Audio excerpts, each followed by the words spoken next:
Welcome my YouTube channel. আজি বনাব লৈছোঁ মাছৰ লগত ভোলৰ আঞ্জা।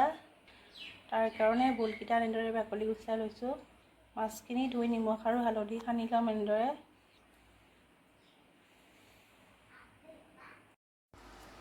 এনেদৰে নিমখ হালধি সানি লৈছোঁ।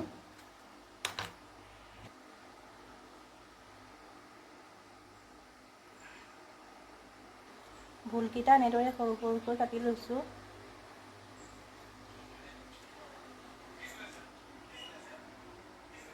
এখন কেৰাহীত এনেদৰে তেল গৰম কৰি মাছখিনি ভাজি ল'ম। তেলখিনি গৰম হৈ গৈছে, এতিয়া মাছ কেইপিচ দি ভাজি ল'ম।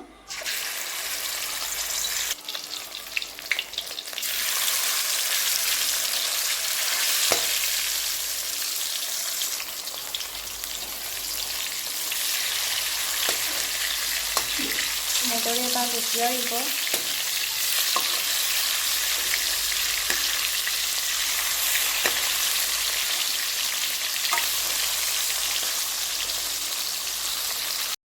মাছ কেইপিচ ভজা হৈ গৈছে, এতিয়া এখন প্লেটত এনেদৰে কাঢ়ি ল'ম।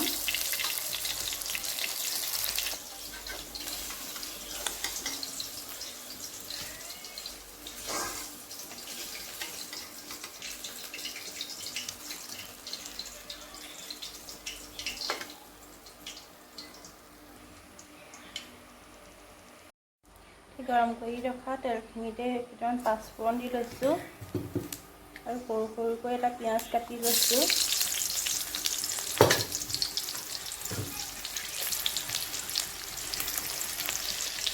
পিঁয়াজখিনি অকণমান ৰঙচুৱা হোৱালৈকে ভাজি লৈছোঁ। এতিয়া কাটি লোৱা ভোলখিনি দি 5 মিনিটমান সময় ভাজি ল'ম।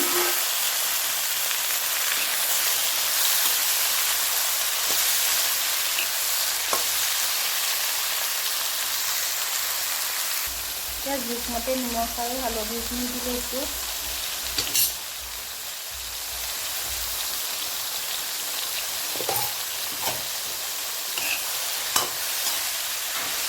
এনেদৰে 5 মিনিটমান সময় ভাজি ল'ম, ভোলখিনি সিজি যোৱালৈকে।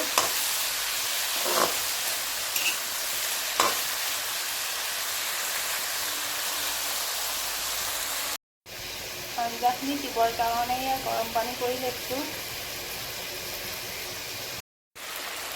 দেখিছে ভোলখিনি ধুনীয়াকৈ সিজি গৈছে। এতিয়া উতলাই ৰখা গৰম পানীখিনি দি ল'ম। গৰম পানী দিলে খাবলৈ সোৱাদ হয়।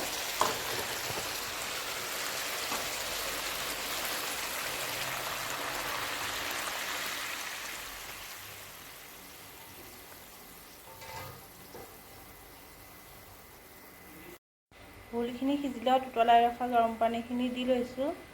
এতিয়া 5-10 মিনিট সময় উতলাই আহিবলৈ দিম। আঞ্জাখিনি উতল আহিছে, এতিয়া ভাজি লোৱা মাছ কেইপিচ দি লৈছোঁ। মাছ কেইপিচ দি 10-15 মিনিট সময়মান উতলি আহিবলৈ দিম।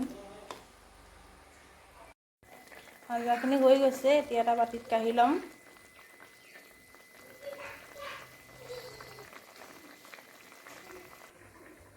এনেদৰে কাঢ়ি লৈছোঁ এটা বাটিত।